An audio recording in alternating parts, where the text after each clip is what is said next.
अन्नदाता अन्नदाता। नमस्कार, मैं हूं रीनू। आप सभी दर्शकों का अन्नदाता कार्यक्रम में स्वागत करती हूं।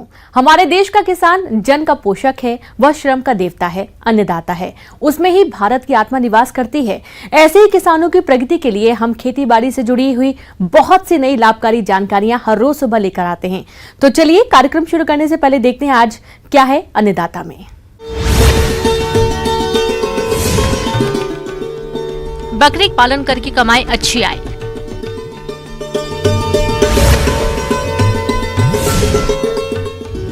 अच्छे बढ़वार के लिए करें नए फलदार बागों की उचित देखभाल।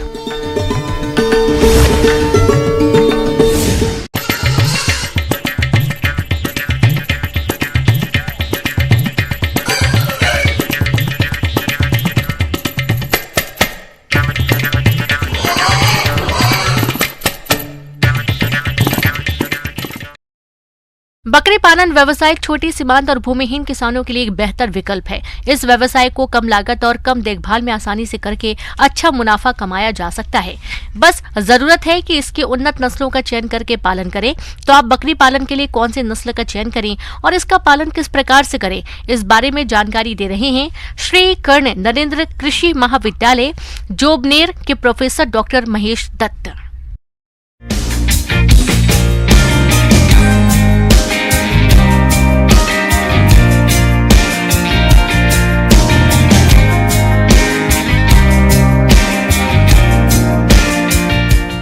ये बकरी पालन एक बहुत ही महत्वपूर्ण भूमिका अदा करता है। जैसे मैं आपको बताऊंगा, आप अगर 4 गाय रखते हैं, 2 भैंस रखते हैं तो 5 या 6 बकरी रख सकते हैं। प्रदेश के बहुत से किसान भाई अपनी आय बढ़ाने के लिए कई व्यवसाय को करते हैं, जिसमें बात करें बकरी पालन की तो यह काम लागत में अधिक मुनाफा देने वाला व्यवसाय है। आजकल बकरियों की दूध और मांस की मांग मार्केट में बढ़ती जा रही है। बकरियों के दूध में मल्टीविटामिन पाए जाते हैं। हालांकि बकरी का दूध गाय और भैंस के दूध से महंगे बिकते हैं, जिससे किसान को मुनाफा अधिक होता है। अगर आप भी बकरी पालन करना चाहते हैं तो अच्छी नस्ल के बकरियों का पालन करें, जो इस प्रकार से हैं। Sirohi, Jamunapari, beetle, Barbari, black Bengal, Jakhrana. किसान इनमें से किसी भी नस्ल का चयन करके पालन कर सकते हैं। किसान भाइयों, अगर सिरोही नस्ल की बात करें तो सिरोही नस्ल एक बहुत ही महत्वपूर्ण नस्ल के रूप में भारत में मानी गई है, जिसका जो उद्गम है, जो जन्म स्थान है, वो सिरोही जिला, राजस्थान का सिरोही जिला माना जाता है। लेकिन कुछ हद तक कुछ पशु आप देवगढ़, जो कि राजसमंद जिले में एक तहसील है, देवगढ़ में बिल्कुल वही पशु आपको देवगढ़ में मिलेंगे और कई लोग इसको देवगढ़ी के नाम से भी जानते हैं। यानी सिरोही नस्ल या देवगढ़ी नस्ल वो एक ही बात है और बिल्कुल आप देखेंगे लक्षणों में कोई खास अंतर नहीं है। अगर हम लक्षणों की बात करें तो कई एक पशुओं को इस पे चकते नज़र आएंगे, साथ ही कई पशुओं पर वो चकते बिल्कुल भी नहीं होते। आपको लगेगा कि ये बिल्कुल ही जो प्लेन, जो शरीर के ऊपर कोई भी चकता नहीं है, वो भी सिरोही नस्ल हो सकती है। अगर चकते हल्के हैं या गाढ़े हैं, वो भी सिरोही नस्ल हैं। यानी कहने का मतलब है कि जो शरीर पर जो चकते बनते हैं वो वास्तव में वो बहुत अच्छा इसका एक जो इसके लक्षण है, एक बहुत अच्छा लक्षण है। लेकिन कई बार ये बिल्कुल भी चकते नहीं बनते। तो आप ऐसा ना माने कि वो सिरोही नस्ल नहीं है। सिरोही नस्ल वो भी नस्ल है, वो भी सिरोही नस्ल के अंतर्गत ही आती है। बकरी पालन में सफल होने के लिए बकरियों की आहार और आवास की उचित व्यवस्था करना बेहद जरूरी होता है। इसके लिए उचित स्थान का चयन करके बनवाए बकरियों का आवास, जिससे सर्दी, गर्मी, बारिश में आराम से बकरियां रह सके, जिससे उनकी वृद्धि विकास अच्छी तरह से हो सके। बकरियों के लिए एक बहुत ही ध्यान रखने वाली बात यह है कि इनके लिए आवास की व्यवस्था बहुत अच्छी होनी चाहिए। आवास में ये कभी भी गीले स्थान पर बैठना पसंद नहीं करती है। किसान भाइयों, ये बहुत ही ध्यान देने वाली बात है कि बकरियों के लिए थोड़ा सा ऊंचा स्थान, यानी अगर आप लकड़ी के फट्टे लगा देते हैं तो वो सबसे बढ़िया है और सस्ता है, क्योंकि ये ज़मीन या गीले स्थान पर बैठना पसंद नहीं करती है। अतः इसके लिए ऊंचे स्थानों पर हम उनको इसके लिए आवास की व्यवस्था करते हैं, जिसमें कोई ज़्यादा खर्चा नहीं होता, बल्कि लकड़ी के फट्टे जो कि बहुत ही सस्ते हैं। और मान लीजिए अगर लकड़ी, बची हुई लकड़ी है, आप देखेंगे लकड़ी की दुकानों पर, तो अगर मान लीजिए उनमें कोई छोटा मोटा डिफेक्ट भी है, वो भी फट्टे इसके काम आ सकते हैं, जिन पर ये बैठ सकती है। बकरी रखने के लिए आपको बहुत ही कम जो श्रमिक तथा इनके खान पान की व्यवस्था करनी पड़ेगी, जिसका मुख्य कारण है बकरी को 2 घंटे सुबह या 2-2.5 घंटे शाम को आप किसी भी अपने क्षेत्र के खाली स्थान है, सड़कों के आसपास है या चरागाहों में घुमा सकते हैं। 2-2.5 घंटे की घुमाई के बाद आपको किसी तरह का हरा चारा या सूखा चारा डालने की ज़रूरत नहीं है, क्योंकि ये उससे ही अपना पेट भर सकती है। साथ ही प्रतिदिन 300 ग्राम 400 ग्राम दाना जो आप घर पे बना सकते हैं। साथ ही जो अनाज आपके मान लीजिए निम्न श्रेणी के हैं या मान लीजिए जिनको आप अपने खेतों में बीज में आपके बचे हुए अनाज हैं या जो खाने लायक नहीं हैं, उनको आप इन पशुओं के रूप को खाने के रूप में इनके लिए एक दाना बना सकते हैं। अगर इनके खान पान की बात करें तो प्रति जो बकरी है उसको 2 से 2.5 किलो या 3 किलो जो है वो सूखा पदार्थ चाहिए और 300 से 400 ग्राम इसके लिए अच्छी श्रेणी का दाना आप घर पर ही बना सकते हैं, जो कि आपके घर पर अनाज और जो खलियाँ हैं या जो मान लीजिए नमक है, गुड़ है, उसको मिलाकर एक अच्छा दाना आप इसको तैयार कर सकते हैं। जहाँ तक पानी की बात है तो प्रति बकरी आप देखेंगे पानी की आवश्यकता गाय इसकी कंपैरिजन में बहुत कम है, लेकिन पानी साफ़ सुथरा होना चाहिए। पानी की जो खेलियाँ हैं उनमें हफ्ते में एक बार उनकी सफाई करें, साथ ही कुछ मात्रा में उनमें चूना डाल दें। चूना डालने का ये बड़ा फ़ायदा होगा कि इनमें पानी के अंदर कीड़े नहीं बनेंगे और पानी जो है वो साफ़ सुथरा बना रहेगा। इस तरह से बकरी के जो स्वास्थ्य है वो बहुत ही उत्तम बना रहेगा। आज के समय में बकरी पालन व्यवसाय भी बीमारियों के प्रकोप से अछूता नहीं है। ऐसे में आपकी बकरियों में बीमारी की समस्या आए ही नहीं, इसका सबसे सस्ता और अच्छा उपाय है टीकाकरण। टीकाकरण पशु चिकित्सक की सलाह के अनुसार समय पर करवाएं। करीब पहले बार जो है 11 से 12 महीने या 13 महीने पे ये पहली बार जो है ज्ञापन होने के लायक हो जाती है और इस तरह से 7 से 8 बार आपके फार्म पर बहुत ही सामान्य रूप से ये बच्चे दे सकती है और ये अपने आप में एक लाभकारी धंधा बकरी पालन आपके लिए हो सकता है, क्योंकि इसकी खिलाई पिलाई रहन सहन या रखरखाव पर खर्चा बहुत कम आता है। इसलिए बकरी पालन गाय पालन की तुलना में एक सस्ता व्यवसाय है। आप देखेंगे ये एक बहुउद्देशीय पशु है, दूध भी मिलेगा, आप देखेंगे इससे आपको एक अच्छी खाद मिल जाएगी और साथ ही एक मांस के लिए एक बहुत ही मशहूर बहुत ही प्रसिद्ध एक पशु है और मांस के लिए इसका प्रेफरेंस अन्य पशुओं की तुलना में बहुत ज़्यादा माना गया है। किसान भाइयों, अब लेते हैं एक छोटा सा ब्रेक, जल्द लौटेंगे। ब्रेक के बाद एक बार फिर से आप सभी दर्शकों का अन्नदाता में स्वागत है।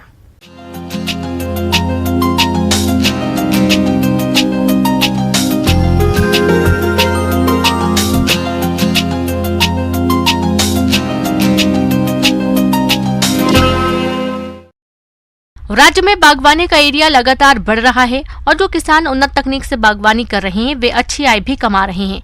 तो जिन किसानों ने नया बाग लगा रखा है वे किसान इनकी अच्छी बढ़वार के लिए कौन कौन से कार्यों को करें, आइए जानते हैं विषय विशेषज्ञ डॉक्टर प्रदीप कुमार विश्वकर्मा से।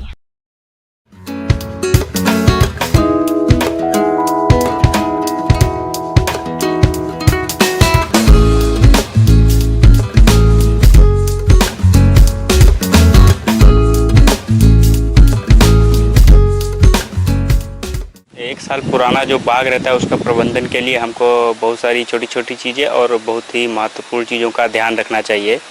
जैसे कि 1 साल पुराना ऑर्चर्ड हो गया है तो हमको 1 साल पहले जब हमने प्लांटिंग के टाइम पे जितना फर्टिलाइज़र वगैरह दिया था तो इसके बाद हमारा जो फर्टिलाइज़र शेड्यूल होता है वो भी फॉलो करना पड़ता है। जैसे कि हमको 1 साल बाद उसमें पानी का और फर्टिलाइज़र का बहुत ही महत्व रखना चाहिए। फर्टिलाइज़र हमको एक ऑप्टिमम क्वांटिटी में देना चाहिए, ना तो ज़्यादा देना चाहिए ना तो कम देना चाहिए। अगर ज़्यादा देंगे तो उसमें बर्निंग इफेक्ट या स्कॉर्चिंग इफेक्ट आ जाएगा। जैसे कि आम में अगर हम फर्टिलाइज़र पोटेशिक फर्टिलाइज़र ज़्यादा दे देंगे या फिर म्यूरेट ऑफ पोटाश दे देंगे तो हमको उसमें क्लोरोसिस के सिम्टम दिखाई देंगे। इसीलिए आम में हमको क्या करना चाहिए, उसको म्यूरेट ऑफ पोटाश को अवॉइड करके सल्फेट ऑफ पोटाश का प्रयोग करना चाहिए। नए लगाए गए पौधों में पानी की अधिकता और कमी दोनों ही नुकसान करते हैं, अतः जरूरत के हिसाब से पानी देना चाहिए। पानी की जरूरत भूमि के प्रकार और मौसम के ऊपर निर्भर रहता है। पहली सिंचाई यदि वर्षा न हो तो पौधे लगाने के तुरंत बाद की जानी चाहिए। इसके बाद जरूरत के हिसाब से सिंचाई करते रहें और बारिश की अधिकता होने पर खेतों में जल भराव की स्थिति में जल निकास की उचित व्यवस्था रखें। और दूसरा बहुत ही इम्पोर्टेंट चीज़ है पानी। तो हमको इरिगेशन टाइमली देना चाहिए, क्योंकि जहाँ कहीं पे पानी की उपलब्धता नहीं हो पाती है उसमें हमको महीने में एटलीस्ट 3 पानी ऑर्चर्ड में देना ही चाहिए। अगर बारिश की उपलब्धता है तब तो कोई दिक्कत नहीं है, लेकिन हमको फिर पानी का पूरा ध्यान रखना चाहिए। तीसरी चीज़ है वीड मैनेजमेंट। हमको खरपतवार भी नियंत्रण उसमें करते रहना चाहिए। खरपतवार नियंत्रण के लिए हमको मल्चिंग पे ज़्यादा ध्यान देना चाहिए, जड़ के चारों तरफ कर देना चाहिए। मल्चिंग से क्या होगा कि हमारा एक तो पानी कम लगेगा, मॉइस्चर लॉस कम होगा, दूसरा हमारा वीड भी कम ग्रो करेगा। इससे हमको 2 फायदे हो जाएंगे। मल्चिंग के अलावा अगर ज़्यादा वीड बड़ा हो गया हो तो हम केमिकल हर्बिसाइड की तरफ जा सकते हैं और हमको वीड कंट्रोल हम कर सकते हैं। पौधों को सहारा देना, नए लगाए गए पौधों को बांस या लकड़ी लगाकर सहारा देना चाहिए, जिससे वह तेज हवा से टूटे नहीं। कलमी पौधों में इस तरह की सुरक्षा की अधिक जरूरत होती है। फिर तीसरी चीज़ आ जाती है प्रूनिंग, क्योंकि 1 साल पुराना पौधा ऐसे ही अपने आप ग्रो करता रहता है, उसमें बहुत सारी ब्रांचेस आ जाती हैं, लेकिन अब हमको क्या करना पड़ता है, उसको कैनोपी मैनेज करना पड़ता है कि कैसे हमको अच्छा लुक देना है और ताकि ज़्यादा से ज़्यादा सनलाइट हमको फ्रूट में कन्वर्ट की जा सके। तो इसके लिए हमको क्या करना चाहिए कि 1 मीटर के ऊपर से मोस्ट ऑफ द केसेस में क्या होता है कि 3 से 4 ब्रांचेस छोड़ते हैं, लेकिन ये क्रॉप बाई डिफ़र करता है। तो हमको बढ़िया सा स्ट्रक्चर दिखना चाहिए ताकि मैक्सिमम सनलाइट कैनोपी के अंदर प्रवेश हो सके। 1 साल पुराने बाग में क्या होता है कि मोस्टली सारी फ्लसेस होते हैं जो एक्टिव ग्रोथ स्टेज में होता है, क्योंकि ये इसका विगरस प्लांट्स होता है, बहुत ज़्यादा ही एक्टिवली ग्रो करता है, तो इसमें पेस्ट अटैक भी ज़्यादा होता है। तो उसके लिए हमको पेस्ट मैनेजमेंट पर भी ध्यान देना चाहिए। सफेद चूड़ी रोग या पाउडरी मिल्ड्यू रोग, यदि मौसम बदलने वाला हो या बरसात हो रही हो तो यह रोग प्रायः देखने को मिलता है। इस रोग के प्रभाव से रोगग्रस्त भाग सफेद दिखाई देता है। इस रोग के लक्षण दिखाई देते ही पौधों पर 5% गंधक के घोल का छिड़काव करें। इसके अतिरिक्त 500 लीटर पानी में 250 ग्राम केराथिन घोलकर छिड़काव करने से भी रोग पर नियंत्रण पाया जा सकता है। बात करते हैं फल बागों में कीटों की, तो हापर कीट का प्रकोप इस समय होता है। यह कीट मुलायम पत्तियों का रस चूसकर हानि पहुंचाते हैं। इस कीट की रोकथाम के लिए डाइमेथेट 30 EC दवा की 1.5 मिलीलीटर मात्रा प्रति लीटर पानी के हिसाब से घोलकर छिड़काव करें। आगे और भी है खेती बाड़ी से जुड़ी बहुत सी रोचक जानकारियां। यहाँ रुकेंगे एक और छोटे से ब्रेक के लिए। इसके बाद एक बार फिर से आप सभी दर्शकों का अन्नदाता कार्यक्रम में स्वागत है।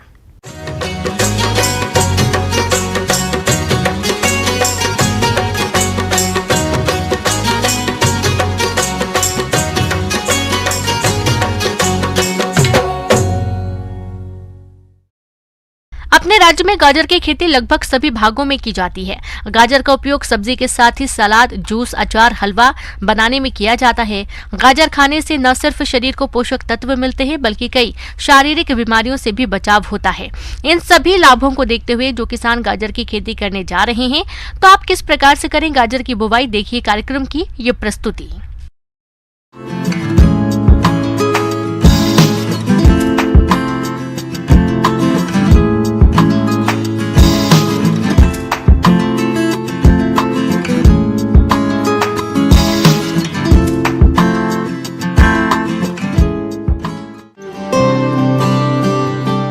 गाजर की उन्नत बुआई तकनीक। गाजर एक महत्वपूर्ण जड़ वाली सब्जी की फसल है। गाजर की खेती पूरे भारतवर्ष में की जाती है। गाजर को कच्चा और पकाकर दोनों ही तरह से लोग उपयोग में लाते हैं। गाजर में कैरोटीन और विटामिन ए पाया जाता है, जो कि मनुष्य के शरीर के लिए बहुत ही लाभदायक है। भूमि का चुनाव और खेत की तैयारी। गाजर की खेती के लिए अच्छे जल निकासी वाले दोमट भूमि, जिसमें जैविक पदार्थ अधिकांश मात्रा में हो, उपयुक्त होती है। खेत की तैयारी के समय 1 जुताई मिट्टी पलटने वाले हल से और 2 जुताइयां देशी हल या कल्टीवेटर से करके पाटा लगाकर खेत को भुरभुरा व समतल कर लेना चाहिए। अब बात आती है खाद और उर्वरक प्रबंधन की। तो 20 टन सड़ी हुई गोबर की खाद और 40 किलोग्राम यूरिया, 130 किलोग्राम DAP और 40 किलोग्राम MOP का आप प्रति हेक्टर की दर से बुआई के समय प्रयोग करें। और शेष बची यूरिया की 70 किलोग्राम मात्रा का प्रयोग आप 30 से 35 दिन की खड़ी फसल में करें, जिससे आपके फसल की बढ़वार अच्छी होगी। गाजर की उन्नत किस्में। किसान भाइयों, गाजर की दो तरह की किस्में होती हैं, एक यूरोपियन किस्म और दूसरी एशियाई किस्म। जहां तक यूरोपियन किस्मों की बात है तो इसकी जड़ें लंबी और पतली गहरे संतरे रंग की होती हैं। इसकी किस्मों में अर्ली नेंटिस, पूसा यमदाग्नि, चैंटने आदि हैं। इसकी औसत उपज 200 से 250 क्विंटल प्रति हेक्टेयर है। और एशियाई किस्मों में पूसा मेघाली, गाजर नंबर 29, पूसा केसर, पूसा वृष्टि, पंजाब ब्लैक ब्यूटी, PC 161 प्रमुख है। इनकी औसत उपज 250 से 300 क्विंटल प्रति हेक्टेयर है। जहां तक बीज दर की बात है तो 1 हेक्टेयर क्षेत्र के लिए 6 से 8 किलोग्राम बीज की आवश्यकता पड़ती है। किसान भाइयों, बीजों को हमेशा किसी विश्वसनीय और प्रमाणित संस्था से ही खरीदें। फसल को रोगों से बचाने के लिए कार्बेंडाजिम 2.5 ग्राम दवा से प्रति किलोग्राम बीजों को उपचारित कर लें। उसके बाद ही बीजों की बुआई करें। गाजर की बुआई विधि और दूरी। गाजर की एशियाई किस्मों की बुआई अगस्त से अक्टूबर तक और यूरोपियन किस्मों की बुआई अक्टूबर से नवंबर तक की जाती है। किसान भाइयों, बीजों की बुआई मेड़ों पर करें, जिसमें लाइन से लाइन 30 सेंटीमीटर और पौध से पौध 6 से 10 सेंटीमीटर की दूरी रखते हुए हाथों से बीजों की बुआई करें। इस प्रकार किसान भाइयों, आप इन सभी बातों को ध्यान में रखते हुए यदि गाजर की बुआई करते हैं तो आपको इसकी फसल से औसतन 2 से 250 क्विंटल प्रति हेक्टेयर उपज प्राप्ति होती है। किसान भाइयों, गाजर का औसत बाजार भाव कम से कम 7 से 8 रुपए प्रति किलोग्राम की दर से मिलता है, जिससे कुल आय लगभग 1,57,500 रुपए तक मिल सकती है, जिसमें लागत लगभग 55,000 रुपए के आसपास आएगी। तो इस तरह से आप प्रति हेक्टेयर क्षेत्र से 100 से 125 दिनों में 1,02,500 रुपए की शुद्ध आय ले सकते हैं। इस प्रकार किसान भाई गाजर की उन्नत खेती करके अच्छी आय कमा सकते हैं।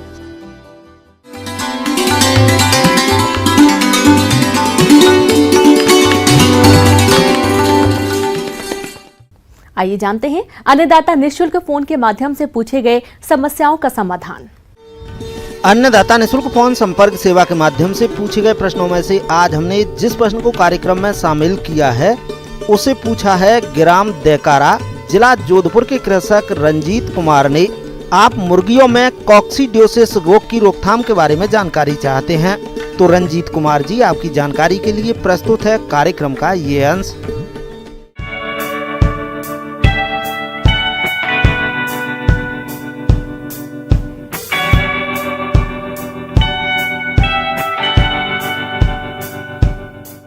कॉक्सीडियोसिस नामक बीमारी जो मुर्गियों में होती है और अन्य पशुओं में भी होती है, तो इसमें ख़ास तौर से ये देखा जाता है जिसे हिंदी में हम खूनी दस्त भी कहते हैं। खूनी दस्त कहने का मतलब हुआ यानी कि डायरिया के साथ ब्लड भी आए। तो इसे जानने के लिए आपको खूनी दस्त के लिए आप मुर्गियों में देखेंगे कि मुर्गियां जो है वो सुस्त पड़ जाती हैं और साथ में भोजन ग्रहण करना भी कम कर देंगे। और आप सबसे बड़ा लक्षण देखेंगे कि मुर्गियों का पंख जो है थोड़ा खड़ा हो जाता है और साथ में डायरिया होगा, और डायरिया में आपको ब्लड टीन जिसे कहते हैं हम, वो मिलता है। ख़ास तौर से इसका जो ब्रॉयलर पालन कर रहे हैं तो उनके लिए 3 सप्ताह पर इसका प्रकोप ज़्यादा होता है, और अगर आप लेयर मुर्गियां रख रहे हैं तो ये किसी भी समय हो सकता है।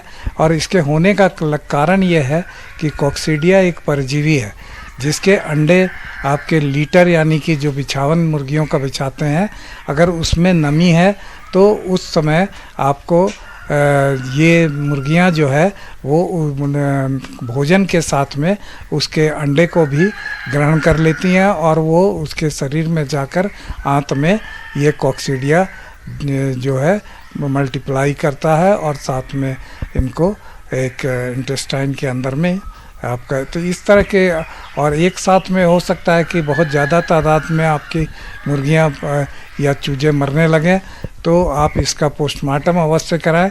पोस्टमार्टम कराने पर आपको ये पता लग जाएगा कि ये कॉक्सीडिया से मर रही है, तो कॉक्सीडिया के उपचार पर आप देखें। कॉक्सीडियोसिस रोग से बचाव के लिए सबसे जरूरी है इसके लिए साफ सफाई। सप्ताह में कम से कम एक बार समय पर मुर्गीशाला की सफाई करें। साथ ही चूने का भुरकाव भी करें। दवा से मुर्गीशाला को अवश्य धोएं।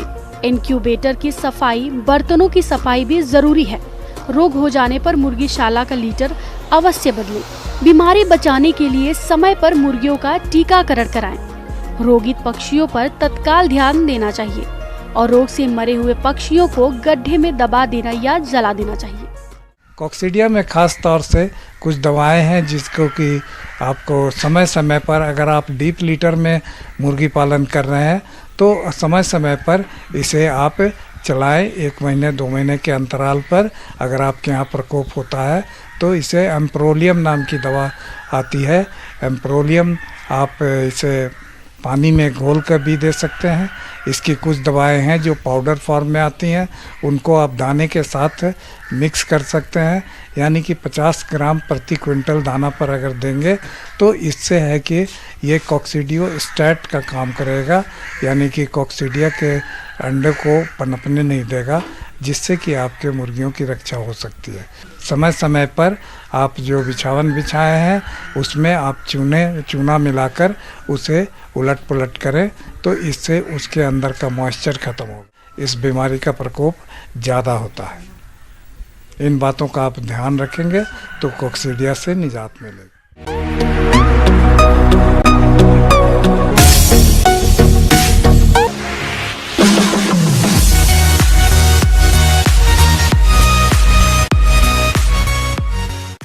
एक नजर डालते हैं राज्य के कुछ मंडियों के प्रमुख फसलों के बाजार भाव पर।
किसान भाइयों, कृषि संबंधित समस्या और सुझावों के लिए आप हमें इस पते पर संपर्क कर सकते हैं।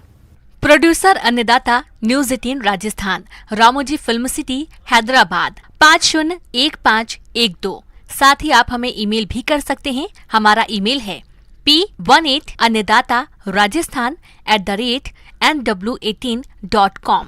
इसके अतिरिक्त आप हमें निःशुल्क हेल्पलाइन नंबर 1800889216 पर सोमवार से शनिवार सुबह 10 बजे से शाम 4 बजे के बीच संपर्क कर सकते हैं। अब समय हो रहा है आपसे विदा लेने का। कल फिर मुलाकात होगी कृषि से जुड़ी महत्वपूर्ण जानकारियों के साथ। नमस्कार।